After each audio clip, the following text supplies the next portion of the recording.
Paul Vasquez po ang DOJ Head of Legal Cluster and Legislative Liaison. Ganda umaga po, Yusek, and thank you for your time. Magandang umaga, Ted. Magandang umaga sa iyong manunood at tagapakinig. Salamat muli po.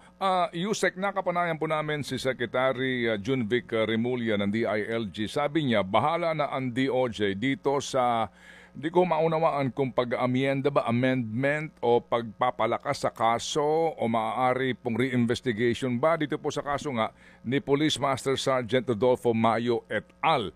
Pwede ho ba namin munang malaman ano po ang kasalukuyang estado nitong kaso na sinasabi po sa mga balita nga daw po ay aabot sa 20 siyam na mga active and former policemen ang sangkot sa kaso. Go ahead, sir. Ted, meron ng dalawang kasong nakasampa sa korte. Yung una, yung kaso lamang laban kay Sergeant Mayo, kay Atadero, at yun ay ongoing na yung presentation of evidence. Ang pangalawa naman ay itong huli lamang na na-file na tungkol sa planting of evidence at bungling. At ito ay yung involved yung 29 na miyembro ng ating kapulisan. So, bali dalawa yung kaso. Maliban dyan, Ed, meron pa nga itong darating na investigasyon once na magsubmite yung NAPOLCOM ng criminal complaint sa amin base sa kanilang more comprehensive and complete investigation. Na ito yung subject matter ng press conference nung Monday. Opo, para ho mas maliwanag, ito pong kaninyong dalawang kasong ito, dito ho ba kasama na yung kaso ni Police Master Sergeant Rodolfo Mayo at saka ni Atadero? Yes, kasama na dyan yung una, yung tungkol sa supposed possession of 909. Nung nandun sa yung WPT. Opo.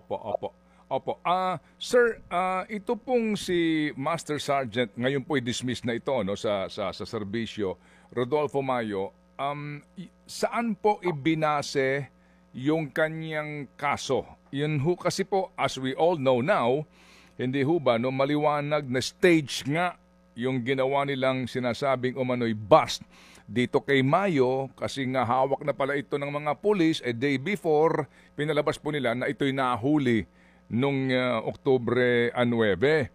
Ano po? So, kumbaga, hindi ho ba kapag nag-file ka ng maling kaso, mag-file ka ng kaso based on na klarong mali na mga facts, baka ma-technical po't ma-dismiss yung kaso? Tama ka dyan, Ted. Kaya nga ho, ang direction ho ngayon ng DOJ sa instructions ng ating alihim, Boying Remulla, ay i-review, i-re-evaluate yung pending case ni Mayo at ni Atadero tungkol doon sa nasabat na malaking bulto ng shabu doon sa WPT. Kasi yun ang nandun si Atadero, kaya nga siya kasama si Mayo tungkol sa shabu na yan.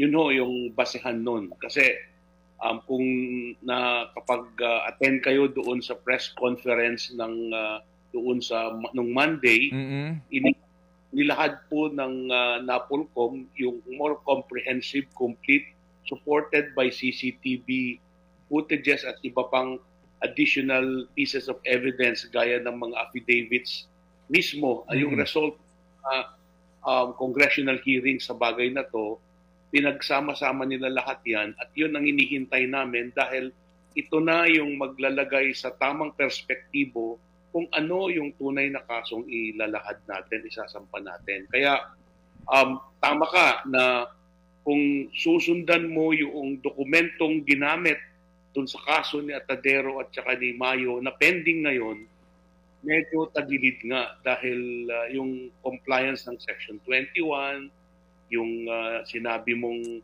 maraming question kailangan abot yung proof beyond reasonable doubt sa criminal cases. Pending na yan, but wala namang magpipigil kasi sa prosecution na i-review yung lahat ng bagay na yan dahil sa kadahilan ng may mga newly discovered pieces of evidence. Okay. Naka-file na po ang kaso sa hukuman po, Yusek, mismo, itong dalawang kasong itong binabanggit nyo?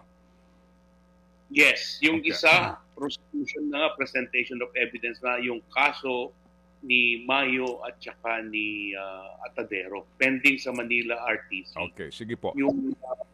Yung pangalawa naman, ito yung bagong kaso lamang, Ted, no? Yung bungling of evidence, and then at the same time yung planting of evidence. Yung ay kapakasasampa lamang, yun ang nag-issue nga ng warrant of arrest ang regional trial court doon sa bungling case. Okay. Isang ibang korte kasi ang humawak naman doon sa planting of evidence, wala pang warrant doon. Okay, yung pong planting of evidence, ihiwalay natin po, Yusek, bago ko balikan itong original po na kaso nitong sila Mayo. So itong planting of evidence, bagong kaso ito, involving sino po naman? Yun ang 29.